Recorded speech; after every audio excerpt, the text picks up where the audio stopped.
Nation, Peck here. Woof! That second half.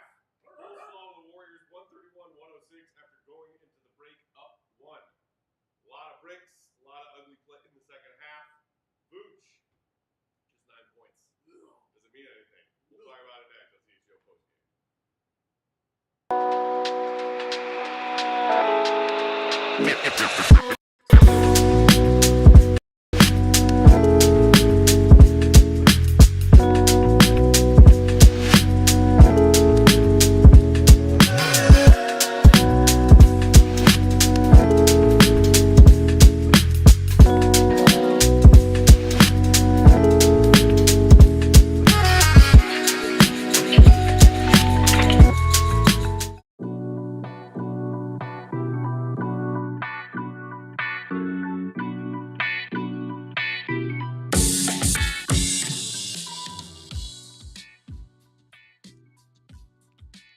What's going on, Bulls Nation? Welcome in to CHGO Bulls Podcast. Coming to you live from our studios here in West Loop, downtown Chicago. I'm Peck, Bulls_Peck. That's Big Dave. Bam! Bam! AWL Sports. Will, the GOAT, perfectly coiffed. Gottlieb, Will_Gottlieb. And the queen of the controls, the one and only Katie Duffy. Pew, pew, pew. Enjoy that second half, Katie? Wasn't that fun? Wow, that was the best night of my life. Like, that was just phenomenal. I mean, there's nowhere to go but up. There's nowhere I would rather be than watching a 30-point blowout loss tonight. True. They did cut it down to 25, so. Yay. Scratch it. There's that. Shout out Bulls Nation. Those of you hanging out late with us on a Thursday night, hit that like button if you're hanging out on YouTube. Make sure you're also subscribed. That's the CHGO Sports YouTube channel. 75K and growing, by the way, earlier this week. Shout out to y'all who have subscribed. So, yeah, Bulls shoot the lights out in the first half. What did you say they were? 13 of 18 from three to go? 13 of 18 for three in the first half. You and I were saying it at halftime. There's no way they can have that same level of efficiency in the second half. And boy, howdy, did they not. Boy, howdy. They, in fact, did not hit another three in that second half until Javon Carter, legend, playing some mop-up duty minutes, hit a three after they had missed their first 17 of the second half. Yes. So that's not great. Let's start there. Tale of two halves, Dave. I mean, I enjoyed it. I can't lie to you. It was funny to watch. I laughed a lot sitting there watching that, man. Good times were had by all. Yeah, good times were definitely had by all. Good times, great oldies. Like, you know, when you sit there and watch something that bad, you either be sad or you just laugh through the pain of it. I always choose to laugh through it. Because I'm going to find something funny in anything. But my God, that was bad.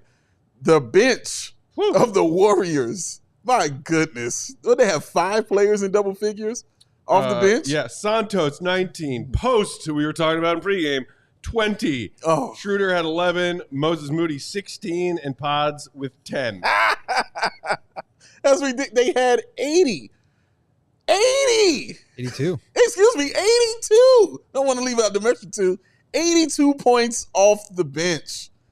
Wow. And they finished with what, 130? 131. 131. Stop shortchanging them, Dave. 82 of your 131. That's bad. Like, that's just bad on a real special kind of level. And honestly, it makes it worse because it's not like Golden State has these guys. You know what I mean? That is just like a Klay Thompson, like when Klay Thompson had the Jackie Moon game against the Bulls or anything like that. Or Draymond wasn't even out there playing. Kuminga's not even out there playing. And they still came in and, I mean, just went absolutely bonkers against them. Buddy Hield, just 1 of 7.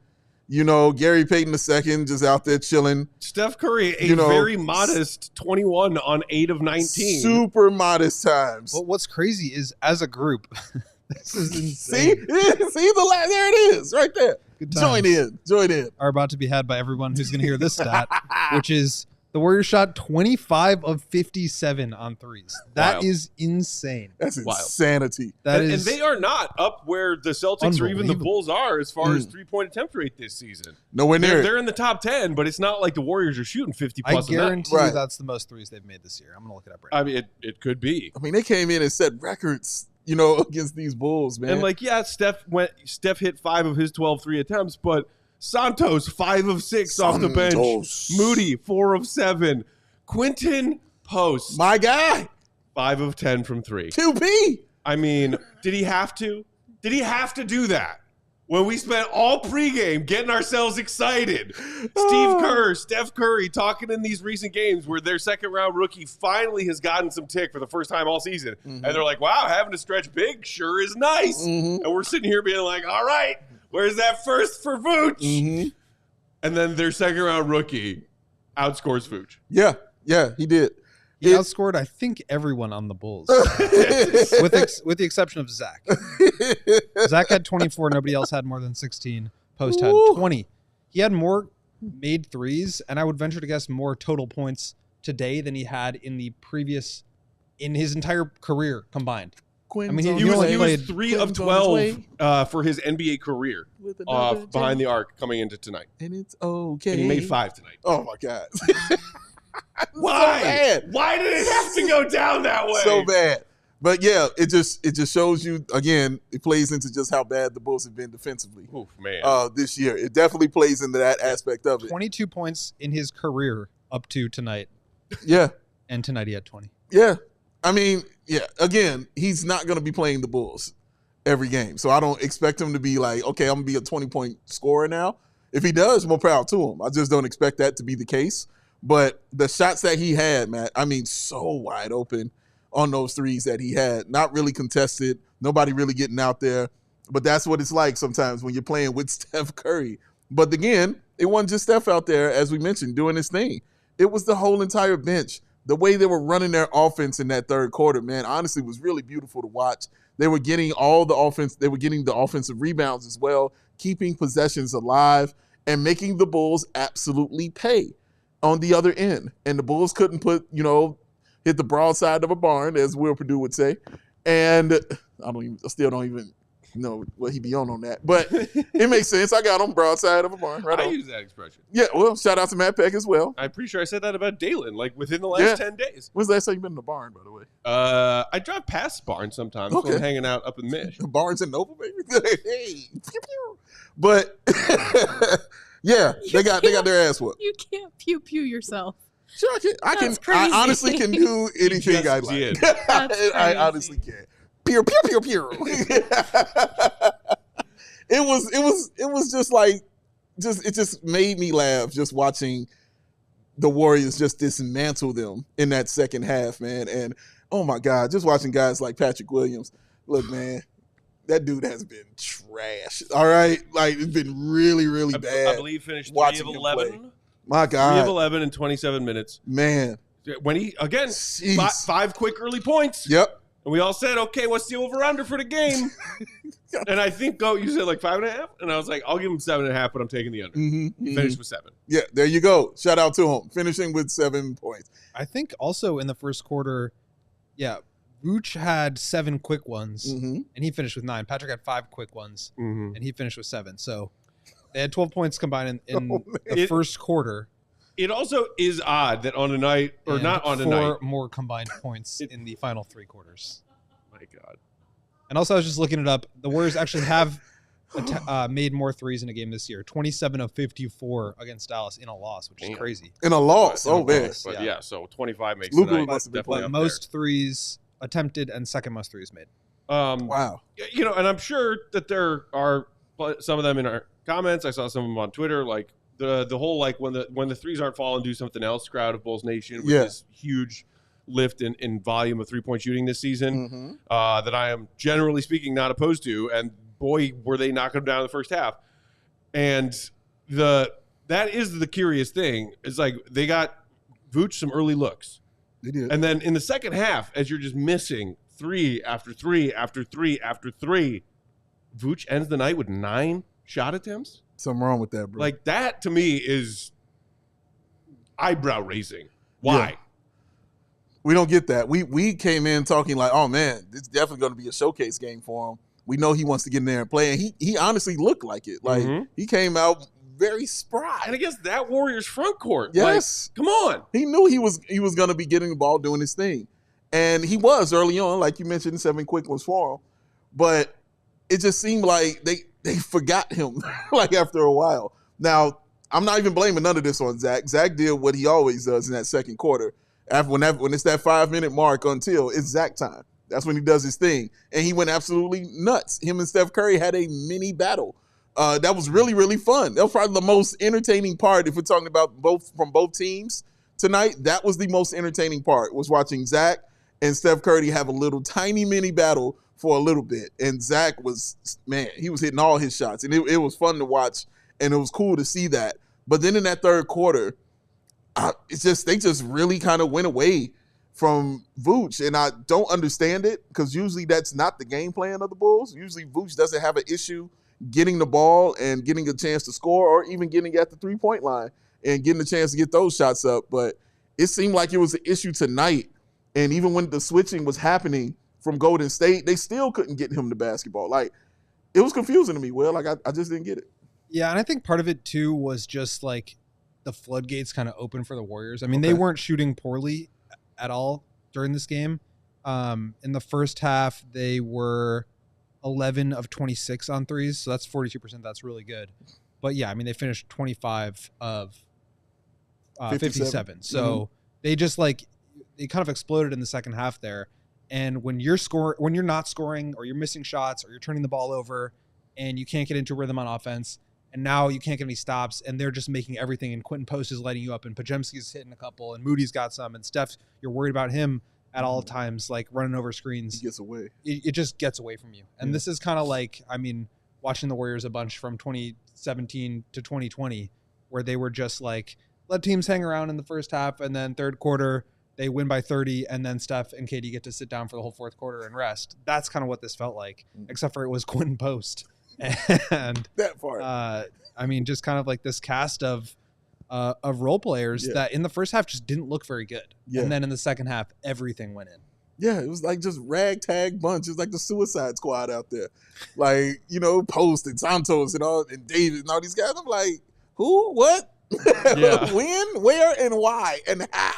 That's what I'm looking at. Chicago Bulls all day in the comments. Some guy named Guy Santos had more rebounds than Vooch tonight. LMAO, dude. But I think that's what happens. Is you go away from a guy, or you forget about him, and then he gets disengaged, and the other team's scoring every time down, and you can't get a stop.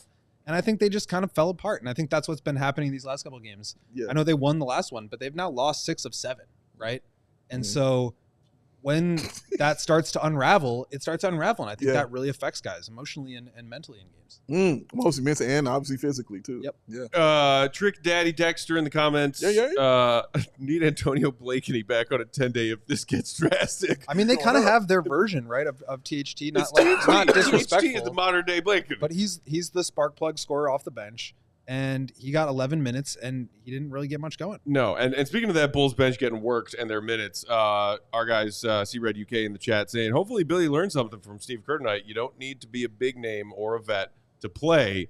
Meanwhile, Force Within saying Billy's going to kill Modest's confidence with this short leash on him, but not other players on this team who make the same or worse mistakes. Ding, ding. Man. Stacey was basically calling old Bubblegum Billy out on it. I mean, that is true. We have seen Billy give certain players, like, you come grab some bench kind of vibes this season. Sure.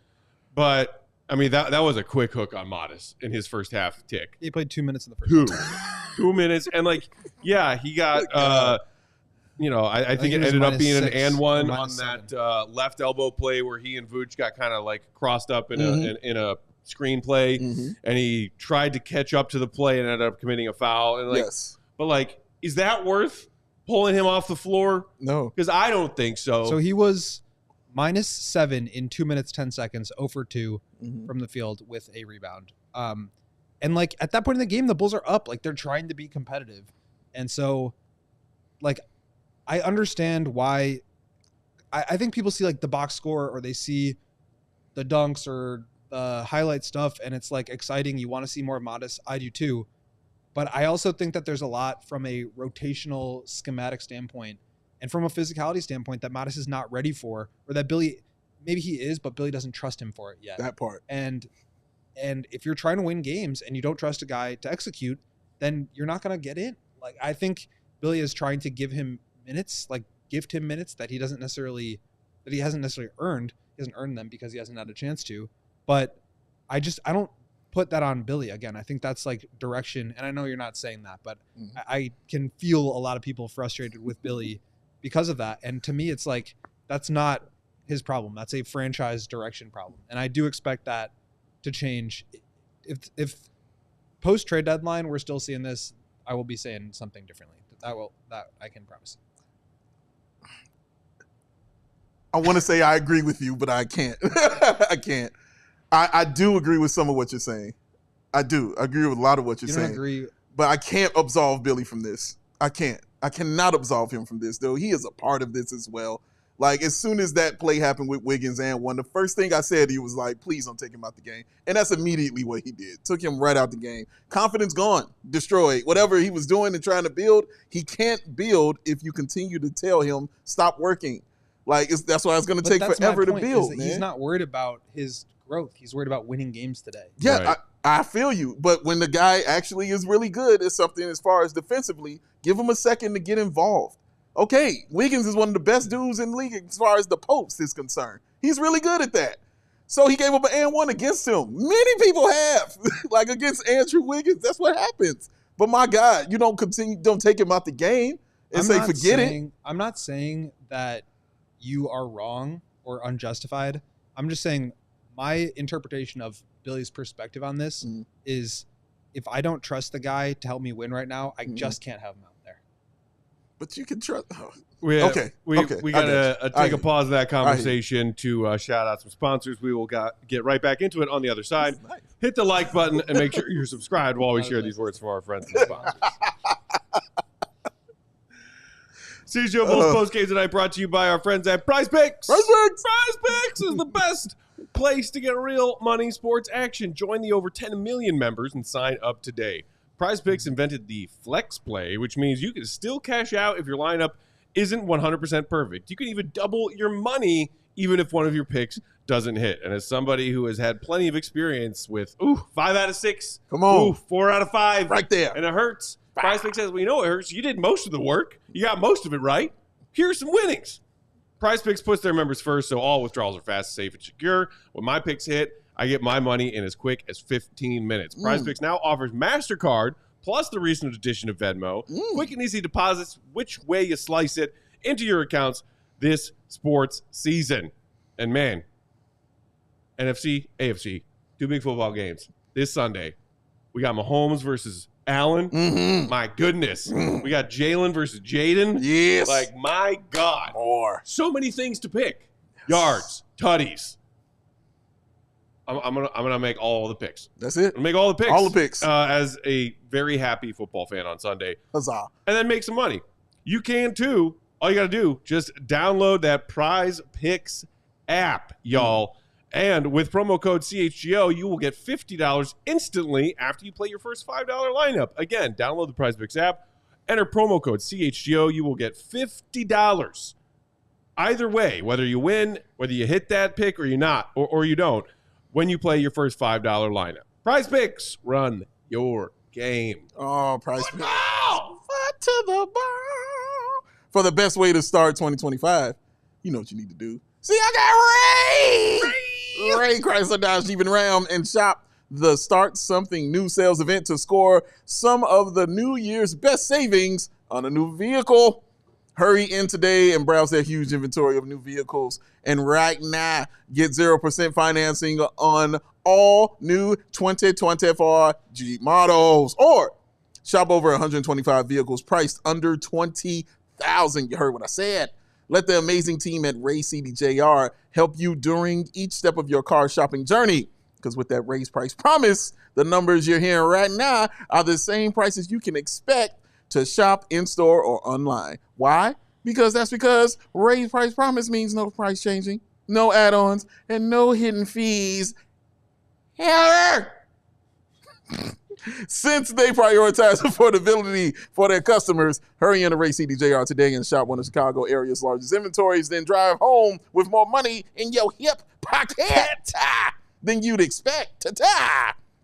So, if you're in the market for a new vehicle, then you have to check out the team at Ray Chrysler Dodge Jeep and Ram, because they are the only team that we recommend. Visit them today on Route 12 in Fox Lake. And for more information, visit Ray's CDJR in Fox Lake or Ray'sCDJR.com because they are serving the community since 1963. Obviously, that's the end of it. Oh, wait! 0% available on all new 2024 Jeep models. Oh, my God. 125 vehicles priced under $20K. Ray, CDJR. Drive home. We roll along here on CHGO Bulls post game. Where was I? Can I say? I want to say this. Yeah, sure. About Modest, just to complete this. Yeah. We saw our guy Jamal there at the game Shout from out Bulls Jamal. Central. To him. Nice seats, buddy. Amazing seats that he had. When I saw the seats that he had, I DM'd him and I said, "Hey man, you tell Modest to keep his head up and don't you worry about Billy." He said, "I kid you not." I told him, keep your head up, you'll get your shot. Let's go. He said he smiled and he nodded. Jamal doing the work of Bulls Nation today. Thank you, Jamal. Love Thank it. you Check for out that conveying Bulls Central YouTube channel, y'all, if Please. you haven't. It's Jamal's amazing. great. Jamal does great stuff. Can I also add one more thing? Sure. Because, again, people are criticizing me for being a bully, whatever. I'm not saying I'm agreeing that this is the right approach. I'm trying to explain where I believe Billy is coming from Right. based on what he has been saying. Right. Which is that he doesn't trust Modest to execute right now. I'm not saying I agree with that. I would love to see more Modest. How many times have I said that this team needs to tank and play their young players and build for the future and not try to win games? I'm not agreeing with this. I'm just expressing why I think he's doing this. And I don't think that's a flaw of Billy. I think that's a flaw of the organization. Explain that part, please. Because you can't criticize a coach for putting player development over, or for putting wins over player development when he is paid to win. Right. Exactly. That's on the front office. I think that is a very fair point and where the disconnect is. Mhm. You're putting yourself in Billy's shoes saying, my job's to win games. And on a night like tonight, Maz went out there for 2 minutes a tick and, a couple of welcome to the league rook moments happened. The Bulls were a -7 in those 2 minutes, so he gives them a quick hook. But whoever it was who brought up the comment is some of these vets, even if they're young vets that AK is so obsessed with, make just as egregious mistakes or worse. And that, I think, is the friction point of just because he's a rookie, he gets the quick hook. Ayo Dosunmu, Billy's ride or die guy. And yes, been dealing with the calf, came back for a few games, then was out again. Only played 22 minutes tonight. But Ayo was a team worst, I believe, -26. You think that's going to have an effect on Ayo's minutes the next time Ayo's out there playing? Because I don't. No. Bring up Patrick Williams. I'm telling you guys, there's things that are happening independent of the box score, the plus minus, all that stuff in terms of Things on the floor. is this guy in the spot where he's supposed to be? Correct. Right. And that stuff, I think I don't pick up on it all the time. I think most people don't. But Billy, that's what Billy's seeing. He's a coach. Yeah. And he's trained to do that. And I also think that there is a trust element with it too, which is that Huge Modest trust hasn't element. built up that trust. And you've said it before too. It's Patrick is a young player. He has not really developed offensively the way that people want, but he 7 has points. worked with Billy for 5 years now. He understands where to be in Yeah. the defensive schemes. He And I think trusts him. that's the stuff, Sure. and Billy trusts him to do that. So that's kind of what I'm saying, just in terms of why I think Modest doesn't get the same type of court time. I'm not saying I think that's right or wrong. I'm just explaining why I think that's happening. Right. I get you. I was laughing earlier because all I was saying in my head was, when the guy was like, "Why are you booing? I'm right." And I was explaining this, man. What were you booing me for? I am correct. But- what are these comments? But This the is other thing of insane. it too, Will, is I know, and I'm sure we saw those you saw those numbers as far as what Modest does defensively, and what he's doing, what he's leading the league in defensively, as far as on the floor and what he's doing from the stat defender that I put up. So for me, when you're doing stuff like that, that's also helping your team win. When you can lead in those kind of categories, you're actually on the floor helping your team win. Being out of position, yes. Getting cooked, yes. Those things are going to continue to happen for this team. But they're not losing games because of all that. You told me, 6 out of 7? They out here losing? When you've lost 6 out of 7, I am down to try something new. I mean, you are consistently losing right now. So whatever you're comfortable with and whatever you're cool with right now, ain't working for you. Do you want to change that though? Yes, I absolutely want to change it. On the low, I don't. But Billy Donovan wants to change it. You know, because like you said, Will, he is trying to win. So if you're trying to win, don't you try everything? You're not trying it just feels like he's not trying everything. Oh. And he's like, I'm gonna stay right here. No, you can't play right now. You can't do this.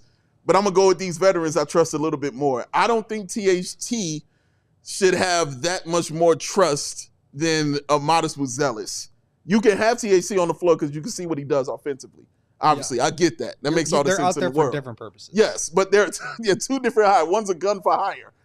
we get that, you know? But Modest Vucevic does help your team in some kind of way. And he has to find it, but he's not going to find it without that rhythm to get out there on the floor. But if you're continuing to do this stuff and you're still continuing to lose, you've got to try to say, okay, I'm going to try a little bit different approach on this. You said, like, he's trying everything. He's tried everything. And sometimes that means sticking to the guys that he trusts. He hasn't tried everything, Dave. Mm-hmm. Tell me. Because Brandon thinks he hasn't tried Chris Duarte. Oh! Which apparently Stacy pointed out tonight at some point. I missed that. Shout out to my guy, Brandon. Another guy. I hope all-knowing Matt Peck heard 3-time NBA champ Stacey King talk about Chris Duarte and why he should get minutes towards the end of the broadcast. I only said that over a month ago. Johnny Pigeon, would you mind making my point for me? Because Johnny Pigeon had something funny earlier on in the comments. I don't know if you can find that one. Johnny Pigeon. Because it was here it goes. Johnny Pigeon. I love Stacey King, but I cringe every time he says Pat should put the ball on the floor and drive to the rim because nothing good happens when Pat does that. Stacey King. It's true. 3-time NBA champ. Love the guy. My God. Like icon for Bulls fans everywhere. He's entertaining. Stacey, bro. Just because he's an NBA champ doesn't mean every opinion he has is right. And on the Chris Duarte needs more minutes take, Stacey and I do not see eye to eye on that. Stacey and I also do not see eye to eye on what Johnny said. I don't need to see any more of Pat putting the ball on the floor because it's a turnover every damn time. But yeah, we've tried everything. We haven't tried Chris Duarte yet, though, Dave. Ooh. We gotta get those Duarte minutes cooking. Do we? And the dude landed here in the aftershock of finding DeMar a way out of town. Yeah. He's another guard. Okay, another guard, and I think that's also why he doesn't get any tick like that. But if Javon Carter is going to be the first one to be like, why is he getting more tick over me when the last time you played me, I damn near had 30?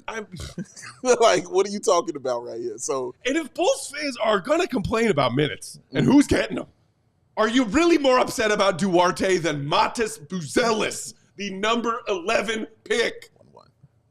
Because our previous lottery pick is, the guy who can't dribble. But again, I see where Goat's coming from in that, Billy I do too. I see it. And it the frustrating thing I think for myself, definitely for myself, and probably a significant portion of Bulls fans is that some of us are looking a little further down the road past what happens this season and wanting to believe it's, our sickness, our addiction, the next young guy that comes through. He could be part of this team actually being worth a damn again, hopefully soon. Mm-hmm. That's why the modest minutes thing is always an issue and always a sticking point with Bulls fans. Because none of the rest of this youth development stuff around here is looking very good right now. Yeah. Can we get a closer look? Can we get a deeper look at this kid and let him learn by making mistakes, learn by doing, so that whenever the hell they figure out what they're doing with Zach, with Vooch, with some of these other vets, that he has those games and those minutes in his belt. Absorbing, learning. Yeah. I think that's also Billy's Will's not point. thinking. Billy's thinking one game at a time, yeah. Which is what a coach's job is. Exactly. That's exactly my point. My point is, I understand that people are frustrated they're not seeing more of Modest, and I think that's a fair frustration. But my point is, the person who you should be frustrated at is not the coach, because the coach's job is to try to win every game. The person you should be frustrated at are the people who are setting the direction.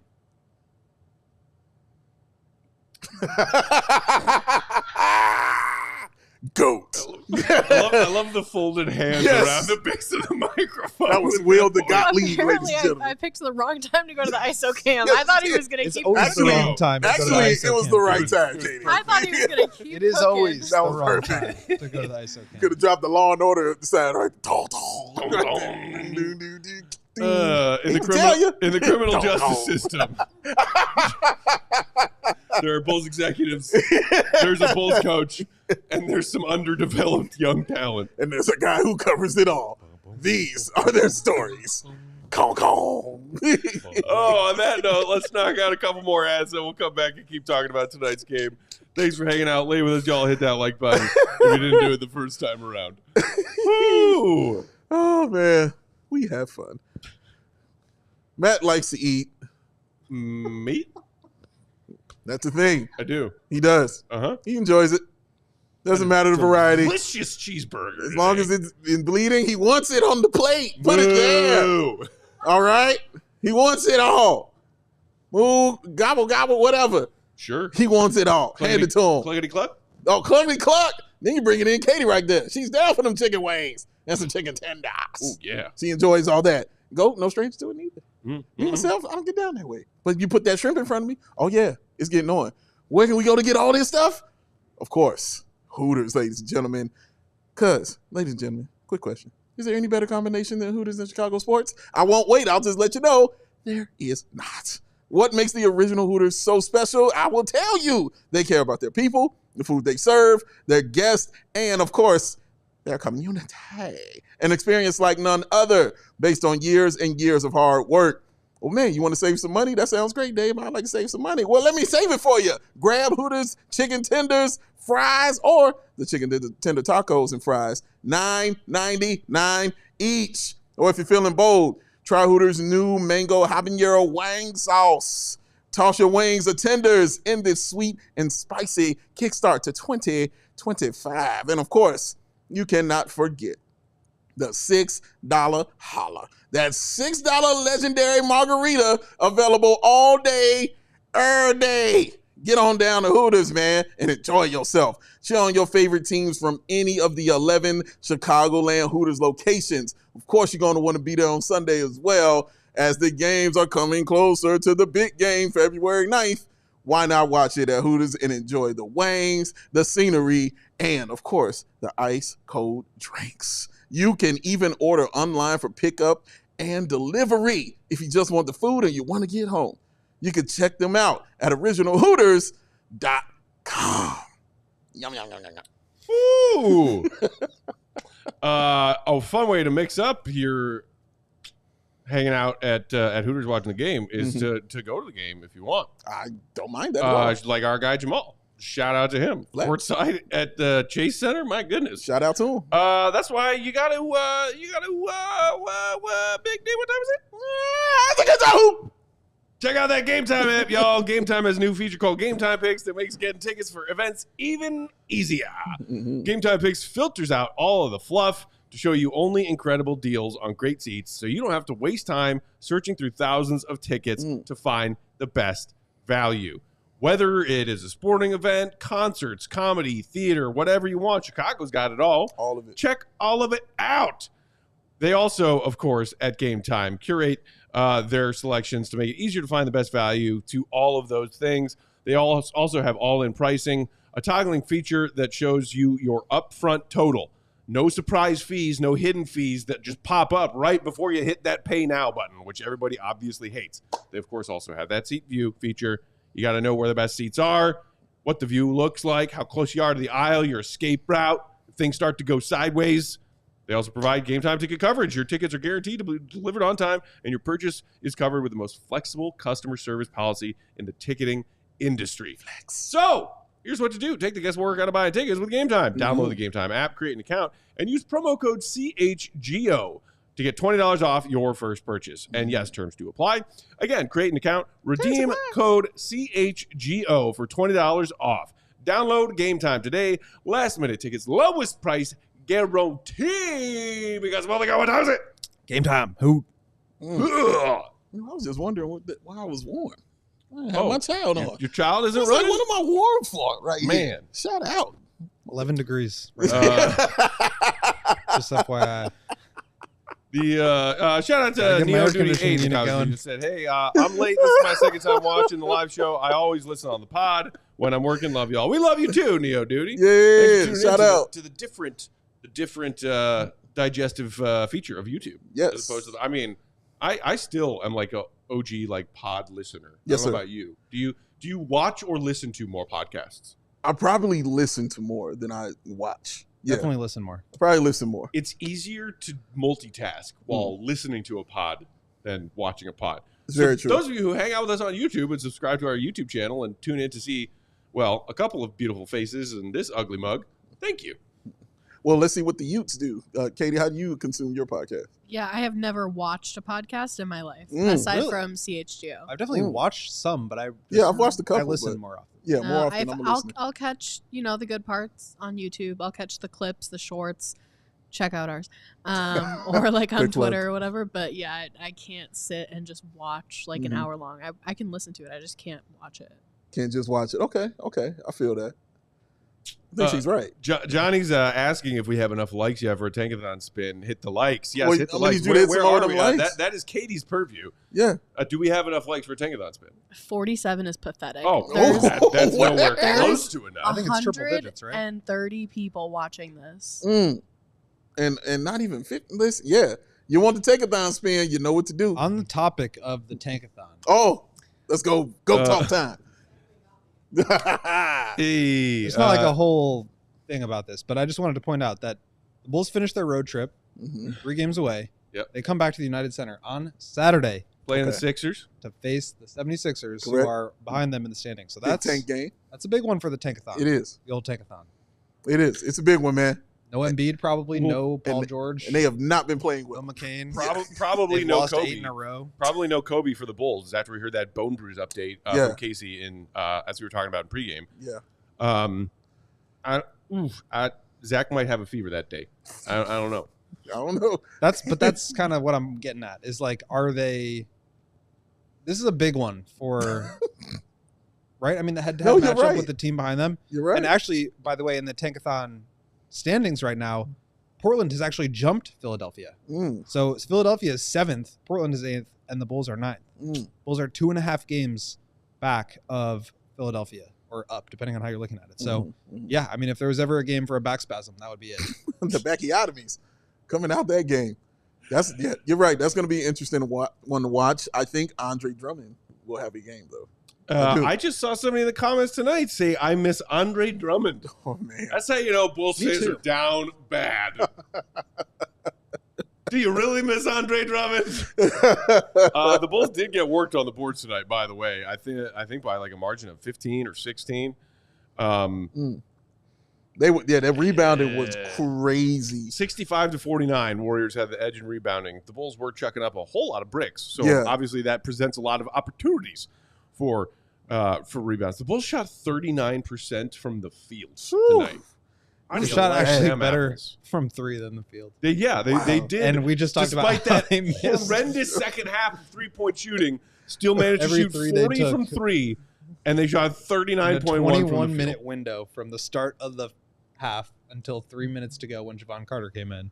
Shout out Javon They Carter. missed every single 3 they took. And yet they still had a higher 3-point percentage than field goal percentage. In that That is game. wild. And That is look, wild. this That is oftentimes wild, does man. go along with getting worked on the boards, Wow. and it has been a absolute staple of this recent skid where the Bulls have dropped 6 of 7. Second chance points tonight, 29-13 edge for the Warriors. Yeah, it was bad. And even on the rebounding tip, because the only one who I thought was really rebounding was Josh Giddey. Josh Giddey was out there Had rebounding. 8 rebounds at half and In finished between with dumb 11. behind the back passes that went for Yeah, turnovers. when you're down like 20, just don't do the behind the back passes, man. We won't talk I'm about. honestly surprised. I was expecting more like, talk about Giddey's good game in the comments. That's how I say on that. To me. Yeah, fair enough. What did you guys think of Giddey's game? Because I felt like watching him. Obviously, you look at the box score, and it was like 16 points, 11 rebounds, 6 of 12 shooting. Yeah, He made a couple of threes. He Yeah. had the off the dribble 3. yeah, That was nice. As you mentioned, the offensive rebounding, the one where he like hit it ahead to whoever, maybe Dalen or something, missed a layup and he Dalen Terry, yes. recovered it. Mhm. Offensive rebound, Great put pass. back. But there are just so many plays where he like throws the ball away or like careens into a bunch of people and like, misses a shot badly off the backboard or something like that. It's hard for me to get a feel of like what's his actual production versus how well is he actually playing, because I feel like those two things are not often aligned for him in a way that is maybe different from other players. I mean, well, every time I watch him play, he led the Bulls in minutes also. Every time I watch him play, I immediately remember when we were having these discussions on this show about Josh Giddey and what you kept saying about Josh Giddey. You were like, dude, he's going to put up big numbers here. He's going to have numbers here. And the numbers are going to make it look like what he's doing on the floor is a good thing. But it's not. They'll be inflated. And every time I watch it, that's exactly what I see. I see the numbers, like you said, the 16 and 11, the 6 of 12, the 2 of 4. What was he? 2 of what? From the 3-point line? 2 of 4. 2 of 4. 2 of 4 from the 3-point line. Yeah, that looks nice. Steal that looks great. And then you sit and you watch the game. And you're like, ooh, oh, whoa, yeah, yeah. And that's just a quarter. Why you sit there and watch it? Because, man, like it's so many bad shot attempts. It's so many things that are not within the flow of the game. There are so many, the turnovers aren't great. The Buddy Hield who stole the ball from him on the inbounds, like just wasn't great. You mentioned the behind the back pass. That wasn't great. We already know he doesn't play defense well. And so all of that shines when you sit and you watch it. But again, you're looking at the box score and you see these numbers and you're like, oh man. Now, I'm not saying that there aren't games where he's had really good numbers where he's played really well, because he definitely has. And I think conversely, there's probably games where his numbers aren't great, but he does have more of an impact. Yes, yeah, completely right. We saw him impacted a few games ago where he got the offensive rebound to close the game out. Like, yeah, he does know how to impact that. But there was a reason, and back to Billy, there was a reason why Billy was putting him on the bench in that fourth quarter. Because whatever your numbers are saying, like Will is talking about, there are things he's seeing that we're seeing also out there on the floor that says you can't be out there in that fourth quarter. So the numbers are great. All of that's cool. The hair is amazing. But, man, like, it doesn't look like a total package out there. There's a bunch of stuff missing that I think he really needs to work on, man. And, yeah, the rebounding's cool, but not a great shooter, not a great scorer, not the best facilitator. He's great in transition. Like, if you're running all those, I think he's spectacular in that. But, man, as far as, like, running your team, being the starting point guard, doing that, no, man, that's not it for me. I think the Warriors at times took advantage of his ball handling too, where they would like really press up on him, and it would like, I mean, he's not like he can't dribble, but like, I don't think he's not really like beating guys off the dribble, right? Mm-hmm. He's not like able to turn the leverage that he gets from an opposing player really getting up into him by blowing by them. He can't do that. And so he doesn't have the burst to get around corners on defenders one-on-one. Exactly. And so he doesn't have the crossover moves to juke them the wrong way and then get past it. He doesn't have either of those skill sets. Right. So he tries to use his size to, put his head down and his elbow into somebody's chest. Yeah, and that works from time to time. But I also think that there's time where it doesn't work, or he'll get ripped up, or he'll, get like the ball tipped away and maybe it's still the Bulls' ball. It doesn't look like a turnover, but they've lost their advantage, or they have to like reset the play with less time in the shot clock. So I feel like I noticed a lot of those today, and it's a bad game for everyone. I don't want to make it a whole thing about Giddey, but I just felt like there's probably going to be some people who missed the game because it was late and looked at the box score and thought, oh, Giddey had a great game. But I feel like to me it wasn't his most impactful. No, it wasn't. I think actually I saw our guy Gino say, like, yeah, I looked at the box score, didn't watch the game because it was late, and we got cooked again. Mark, Giddey can look like a top 25 NBA player and a non-NBA player within the same quarter. I agree with half of that statement. I'm guessing that is not our guy Mark K. He is not among the Giddey believers, as I recall. Not among them. Go ahead. I appreciate that immediately after Trickadaddy Dexter said, which quarter did Giddey look like a top 25 NBA player? Didn't see him anywhere on that longer list of NBA All-Star vote getting that came out today with the announcement of the starters for each conference. And I see that Giddey should stop shooting threes and master the floater mid range. That's a yes and no. I mean, I don't mind him taking 3 or 4 threes, in the game, but Gotta keep him honest. But you're talking about the floor in the mid range, man. That's some real skill and finesse, like that he's got to work on. And we're talking about him dribbling and being athletic and getting to the bucket like that. And there are so few players these days in the NBA who use that as a regular and reliable element to their offense. Yeah, because it's hard. Well, I think for it's definitely Giddey, something he can work on for sure. Yeah, it just has to be an option. He doesn't need to have he's never going to be a 25-point per game guy. Not because he's incapable, but that's just not his game. Mm-hmm. And I think he's got to find ways to maximize himself so that he can make better use of his real skill, which is his facilitation. Sure. And so if teams are just loading up on him or pressuring him with the ball to get the ball out of his hands, he has to be able to blow by them, draw help, because that's where he can be good, is making the next read or finding the open guy. And so I think that floater is a key skill for him, because that's when you get into the paint, what do you do with the ball? Yeah. And if teams are just ignoring you, then you either have to make them pay or you're going to get played off the floor. Yeah. And so I don't mind him taking those shots. I don't think it's a high efficiency shot in general, but for him, he has to have a go-to where you're taking the pass away. I have to be able to punish you. And I think that's the closest thing to it. Yeah, no, that's absolutely true. And immediately I'm thinking of guards who weren't known for that kind of shooting. Like Rondo was the first one that popped into my mind. Paul in the comments just said, so he's Rondo without defense. Yes, yeah, man. That's the first thing that popped into my head was watching Rondo, how he worked on that floater. Who wouldn't want to build around a player like that? Rondo cold. He championship. Hey, two of them things. Young Rondo. Young Rondo. He still was cold. Young Rondo was still cold, though. No, that's what I'm saying. Yeah, he was a beast. But yeah, Giddey's just got stuff to work on. And I think that's the bottom line of it. He's not a complete, finished, polished player. And he knows it. And he has said this, and he's articulated it to us through press conferences and things like that. But I think it's just watching him now is, are you willing to sit through it? Are you willing to sit through the development of Josh Giddey and see him, grow with this team like that? I think that's the question for Bulls fans.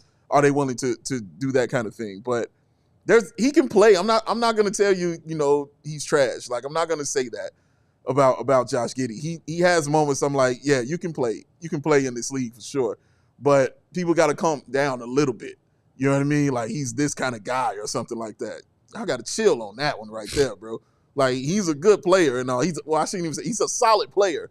He can do some things, but a lot of people have him up here he's of the future.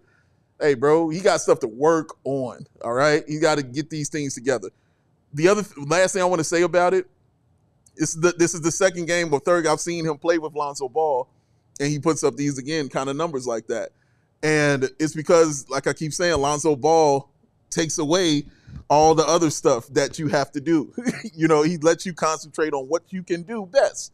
It's the reason why Giddey can fly around and get these rebounds and focus on stuff like that, because Lonzo Ball is going to be the person doing your help defense, making sure where everybody needs to be on the floor and talking to him and letting them know where it needs to go. He makes your life a little bit easier right there. That's what Giddey's not there yet as far as his point guardsmanship. He's got to work on that kind of stuff, man. So, yeah, he's got to work. He's got work to do. Juan Miller asking in the comments, if you could pay Giddey right now, how much is he worth? Right now, what's the max that you're going to? I will gladly pay you Tuesday for a hamburger today. Whippy them. I get that Bulls fans are maybe at this point talking okay, so we've heard some numbers about what Josh Giddey is looking for. Yeah. And that's why he and the Bulls did not reach an extension right upon his arrival before this season started, and why he's playing this season as an impending restricted free agent. Shout out to the Bulls for that. And those numbers that we've heard about what Giddey might be looking for, when we saw some other young guards in this league get extensions for certain amounts of years and dollars, I am sitting here saying, ain't no way in hell. That might be it for me. That might be it. Just done deal. No amount of money? How many bad investments and bad decisions do Bulls fans have to be subjected to when there's theoretically all this talk about culture and playing the right way and playing with integrity and we won't accept mediocrity, when that's all we've seen for years, decades even? What? people can have different opinions about players and how good they are and whether or not they fit and whether or not they should be a part of what the team is trying to build. And to me, it's not, I don't want to make it personal about Josh Giddey. I just don't believe in him as a person, as a player, I should say, not person, as a player who they should be building with and building around. And I don't care about the money. Like the money part is like abstract to me. It's like, because I think choosing to keep him here on a long-term deal, in my view as a Bulls fan, what I've seen from him on an NBA court is just like the wrong decision. So I don't care how many dollars are attached to that wrong decision. In my opinion, it would be yet another wrong decision about how you're trying to build winning basketball teams. So like, obviously you could be worried about an overpay. If they find him on a team-friendly deal, I still got to watch something that I don't think is going to amount to winning basketball. And I don't want to do that. I don't want to. You can't make me. Oh, man, yeah. This offseason is going to be so interesting and critical, not only for the draft pick, not only for those things, but for those re-signings and just seeing how they feel, about that. Are they willing to cut bait with a guy like Josh Giddey, or are they saying, no, this is our guy, let's talk contract and not crazy contract, because that's why bro. why the Bulls are in a position of power in that they have restricted free agency, right? And so they have to use That's why I gave him love for not, signing him they like that. They do have to use it. Let I him think play a it lot out. of teams were very surprised that the Bulls traded for him and didn't have an extension ready to go, when a lot of teams had given their guys $30 million a year, $25 million. I mean, that was the going rate for top 10 picks. Sure. Like all-star, I don't know, you put like, Jalen Johnson in the all-star category, but that kind of player from that draft class, that was the money they were getting. Jalen Suggs got 30. Jalen Johnson got 30. Trey Murphy got like 28. I mean, that's just what they were getting. And so I don't blame Giddey at all for wanting that, but I also think it was the right decision for the Bulls to not do that. And so now they have him as a restricted free agent. There's one team with cap space. Are they going to leverage that to get a team-friendly deal, or are they going to strike before they need to, the way that they did for Patrick? And I think the one thing, I don't know what the answer to that question is in terms of what he is valued at. I definitely see your point, Matt. I don't think that the Bulls can have the same mistake happen again, which was not letting Patrick get an offer. And they could have just said, okay, we know now that teams value him at this price. Like, now we feel comfortable with it or not. But I do think that it's worse to have a bad player on a bad contract than let him walk for nothing. That's the GOAT, ladies and gentlemen. Should we talk just with our remaining time here? I don't know if we have another ad break or not. No, we do not. Speak your mind. Well, we spent a lot of time on it pregame. Vooch, Warriors. Right. We kind of touched on it here, but like, do you guys feel like a 9-point game for Vooch against a Warriors team that was potentially the only interested suitor? Do you think that helps, hurts, or does not change the chances of the Warriors going after him? I am trying so hard right now as we're doing this post game. There's a portion of my brain that is trying to calm myself down and say, it's one game, doesn't matter. It's one game, doesn't matter. Because I was hyped in that pregame, if you couldn't tell, or if you missed it, about everything that was said by Steve Kerr, by Steph Curry, about what this team needs with a stretch five. And that coming in, it was like, are we really going to rely on this second-round pick rookie who's barely played and had a couple of games where he came in and hit a three to be like, here's our answer. But if no, then maybe they look even closer at giving up a bit more value draft capital-wise to get Vooch in, a reliable vet who's shooting the ball well and can give you those things that you need. I was letting myself get excited about it because all of the talk about Vooch and the Warriors has been only gaining steam every day for the last week. Yeah, true.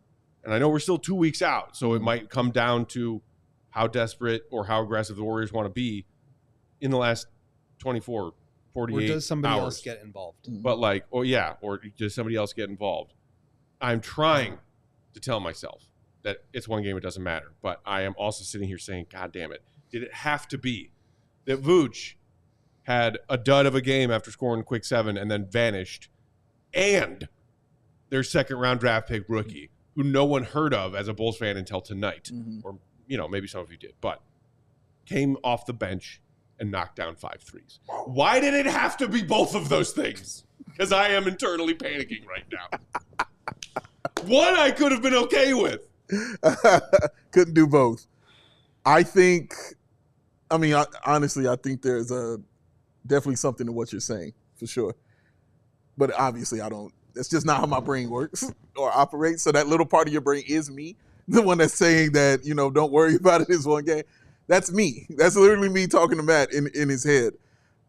Because what did I told you before the game, I was like, dude, they're not going to play the Bulls every game. Like, they're going to face stiffer competition as they continue on and going on within these next couple weeks leading up to the trade deadline. So, the young man post had a great game. You couldn't ask for anything better from him, man, hitting 5 threes and just looking awesome out there. Vooch did not have his best game. 4 of 9, I believe he was from the field. Only took a couple threes. The thing of it, Matt, is I can chalk that up to we just got our ass whooped. Mm-hmm. That's what I can chalk that up to. Like, no, dude, everybody sucked. We took an ass whooping from a team that usually does that to us. So I think in that sense, that's why I didn't worry about it. If he put those numbers up and they lost by 3, or something like that, okay, I could make that argument there. But when your bench is scoring 82, and you're setting all kinds of records and doing things that we have never really seen the Warriors do before, then I don't trip so hard on it. Do I think 50 or point game from Vooch would have changed things for them? No. I thought it would have changed something more so for the people there watching and the ones who the fans I'm talking about, the ones who were there watching the game.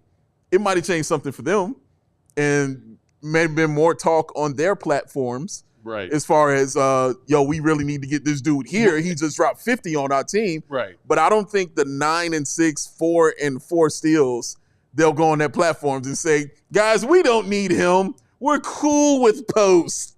We're just fine. I don't think a team with 4 titles thinks that way. I think they're trying to improve all the time, man. And at least that's how I always felt dynasties do. They're trying to find more ways to improve and be better. Does post help you? Yeah. You know what that means? He increases your depth because you still go get a dude like Vooch if you have an opportunity to go get a dude like Vooch to win the championship. Like they don't really have they have several bad options. I was going to say, like, Vooch could come in and be their starting center. He could. He would. He would. Could and would. You're talking about closing when you say Vooch shouldn't be. I'm not saying he shouldn't be closing. I'm just saying no. That's not what I said. Opportunity to go small still. Right. That's what I'm saying. They want to. We're saying the same thing. They just, like you said at pregame, Matt, they don't have any floor spacing in their front court. Kuminga, Draymond, Kevon Looney, Trace Jackson-Davis, Wiggins, Kyle Anderson. All these guys are just. Wiggins can shoot it, but he's more of a 3 at this point. They just don't have floor spacing, and Steph has been talking nonstop about how much that helps them. And so I don't think this really changes anything. Obviously, like, it would always be better if he had a great game. Sure. But, yeah, to me, it's like Vooch is what he is at this point. He's been in the league for 14 years. I don't think anybody is going to, like, have a dramatic swing of opinion on him based on one game. One thing I'll say, though, is, Dave, you mentioned the 4 steals. Like, to me, that's the question with Vooch. I think everybody feels comfortable with what you're getting offensively, but can he survive defensively? I thought he defended the pick and roll well. He had a couple of deflections. He had that steal in transition on Steph. He just gets his hands into passing lanes, and that's what you need from a guy like that. So I feel like, if anything, that might have helped his cause a little bit. But then the last thing I'll say, in terms of the trade market, is just like, who else is going to be potentially interested? And there's a couple comments from Anthony Davis tonight about wanting to play the 4 and wanting to bring in center. Talking about Shams. That old charm. And then Brett Siegel, who writes for Clutch Points, he just tweeted, new trade deadline intel story coming tomorrow to Clutch Points. Latest inkling tonight from a league source suggests that the Lakers remain highly interested in Nikola Vucevic. What was I saying yesterday? More on Vooch on the trade market in less than 12 hours. So I think the Bulls have been right to hang on to Vooch and maintain a high asking price. Now we will see if they get rewarded for it. Hold that thought. That's going to do it for those of you tuning in on our various fast streaming channels. Appreciate y'all for doing so. If you want that bonus coverage, just head over to allchgo.com. I was trying to find a way to spin this positively, and I think I may have found it as you were explaining all of that and thinking to myself, coming into tonight's Bulls-Warriors game, it was Bulls want a first. Bulls are not giving Vooch away for less than a first. Warriors are saying, we got a couple seconds. You sure you won't just take these? And then that game of chicken, as we today reach the 2 weeks out from the trade deadline mark. If there is a silver lining to Vooch playing tonight the way he did, maybe it is that. If Vooch had gone out there and dropped 40 tonight, I feel like that would have only made AK dug his heels in even deeper. And I think we are in consensus agreement that try like hell to get that first. If it looks like it's not going to happen, and you maybe sense that the Warriors are going to pivot and go with, plan B, plan C, but take the seconds. Because you have to move Vooch to move this rebuild forward and further secure your lottery pick in this year's upcoming NBA draft. Like, I am so curious. I don't think AK's digging in harder after that game tonight, saying a first or I walk. And he legit may have. Good day, sir. If Vooch went out there and dropped 40, he may have done that. He may have been like, literally, until you're ready to offer me a first, I'm not picking up the phone. That's a really solid point that I wish I didn't agree with. I know, right? It's a horrible silver lining to find. But it's true. But it's not wrong, I don't think. It's truth that just from what we've seen, that there's truth in what you're saying on that tip. I think AK is... There's so much you never know about how these negotiations are going. True. And so it's hard to think about what a guy's thought process is going to be. All you really have is history to support how you're looking at things. And based on the history, we know that there's two ways AK makes a move. He either goes after the guy that he wants, or he's been incredibly patient and prudent, as he would say, and not giving guys up. He doesn't sell guys cheap. And I think he knows that the Bulls are not a real competitive team. They may end up making the play-in this year just because of how poor the East is. But everybody knows where this is heading. I don't think that a 40-point game from Vooch is going to change his mind on that at this point.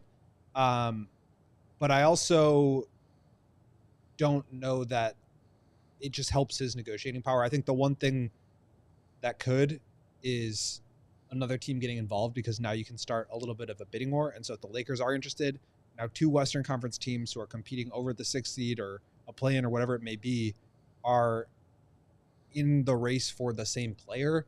That's where you have some real leverage. But I think, if the Bulls are likely to keep their pick anyway, right, which they would be at 9, they're more likely to keep it than not. They're already out of the bottom, and they are this team that is happy to be competitive and in the play-in and playing games that are more meaningful in April. They kind of can have their cake and eat it too in terms of keeping their pick and making the play-in.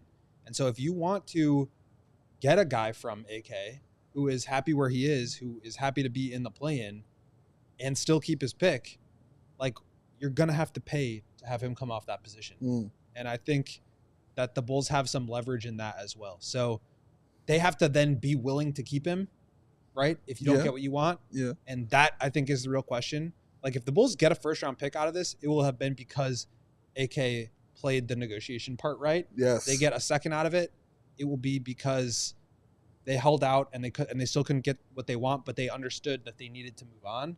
But if they don't do anything, that's where you start to have some real questions. And that's why in 2 weeks' time, we'll have a better sense of the direction of this team. But I do think for the first time, it's really going to tell us more about the future than the present. Because in previous trade deadlines, it's been we're just standing pat. We're just keeping, and nothing gave us any inclination of what the plan was. Whereas now I feel like we're going to get a better sense of what the plan is, whether there are moves or not. Finish what you said. No, I was just going to wrap things up by asking Katie if we had enough likes for a Tankathon spin. But if you have another thought before that, then. Just one quick one. Just want to close out talking to our guy Maul from Bulls Central. Yeah. He hit me back. He says, wait, hold up. how do you know I was at the game? How could you see me? I said, dude, you were on TV. I was like, what do you mean? He said, I was like, we could see you right there. Like the camera was on the you. bench next to Modest. And he said, oh man, I got to go back and look at that. And I said, yeah. I was like, and now because of those seats, Will Gottlieb thinks you're the richest man in the Bay. a lot of rich people in San Francisco. I DM'd him too. I was like, look at those seats. Look at these. Living right. Shout out to our guy, It's our Jamal. guy, man. Shout out. Amazing YouTube channel. Yes, man. Follow it. That's great stuff. All right, Katie. Wait, do we have enough likes? By your count. Yeah, we could do it. It's fine. Okay. I don't love it. If you haven't hit the like button yet, do it as we do our tankathon. That's right. Get the likes up, because man. you know you owe us that. Because she's being nice this time, but I'll guarantee you, it's not going to continue. It's not going to happen again. All right. All right, guys. You want to take it? We can get up to 75, I feel. Come on, Get baby. them 75 likes. Come that on, like button. baby. All right. I always reset first, so I'm going to reset. And She then resets. We saw it. I like it. Okay. hit the lottery. Ready? Here we go. You're blocking it on the thing. I can't see it. What happened? Number 10. Number 10. So they fell a spot. But they Looks did like not they fall awesome. 2 spots, which means they kept their pick. Yep. Kept the pick. That is why I was, yelling the other day about like, if they could go from 9 to 8, my goodness, how much of a help it would be. Because then even if somebody does with lesser odds than you get lucky and jump, you can still fall back a spot and keep the pick. And even more so and more so and more so the higher up you go. Like, I don't know how many teams they're catching in these tankathon standings. Hopefully Philly. I don't know. Raptors any are beyond playing that, well. but, The Pelicans are playing well. I mean, the Bulls are. We'll see if they get back into it. I don't know. Paul saying, let's go. Matty Legend said, I'll take it. Rob, yay, tankathon. One more thing on Jamal. He put in another tidbit for you. Yeah. He said he waited until 30 minutes before tip-off when people were marking down their tickets for super cheap, and then he got those tickets. Ooh. So that's how he rolls, man. Wow. Frugal, smart Smart man. You know That's the how he perfect app for pulling off such feats. Boom. Game Time. Who? Check them out. All right, that's going to do it for tonight. Thank you, everybody, for hanging out late. We appreciate it, whether it was Sunday night, Monday night, or tonight. Wow. What a week. But Bulls are on their way back home. As Will said earlier, they will host the Sixers on Saturday. We will be here for postgame that night. And then they have Monday also home Nuggets. Joker just put up a Wilt Chamberlain stat line. 35, 20, and 15. It's ignorant. Including like a literal full court shot at the buzzer at the end of the third quarter. I was like, yeah, that's what I do. That dude is dumb. He's dumb. All right. Last chance to hit the like. Make sure you subscribe to that CHGO Sports YouTube channel. Also, quick shout out. I believe our friend Kimberly sent us a super chat and referred to it as retail therapy. Thank you, Kimberly, for tuning in, for staying up late. Appreciate you. Appreciate the super chat. And yes, Force Within. Let's end with this. Do something, Acme. Do something. Or as Tibbs might say, do your job. Do your job. Follow Will Go, Will_Gottlieb. Read his stuff, allchgo.com. Become a diehard to read all of it, the very best of it. There you go. Tibbs. I was late, but we got there. Big day. Bow. AWL Sports. I'm Bulls_Peck. We are CHGO_Bulls. Shout out to the hardworking and one of one queen of the controls, Katie Dovey. Have a great Friday. Have a great start to your weekend. We will talk to y'all after Bulls Sixers on Saturday. See you, Rebby. Good. Peace and love, y'all.